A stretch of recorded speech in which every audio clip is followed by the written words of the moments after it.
महादेवाय त्र्यंबकाय त्रिपुरांतकाय त्रिकाग्निकालाय कालाग्निरुद्राय नीलकंठाय मृत्युंजयाय सर्वेश्वराय सदाशिवाय श्रीमान महादेवाय नमः।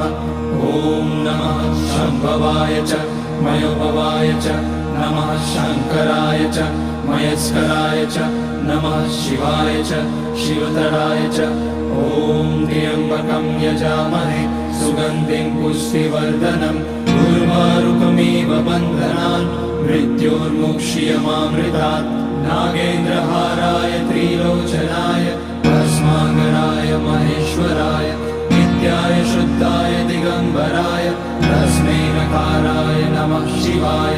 मंदाकिनी सलिल चंदन चर्चिताय नंदीश्वर प्रमथनाथ महेश्वराय मंदार पुष्य बहुपुष्य सुपूजिताय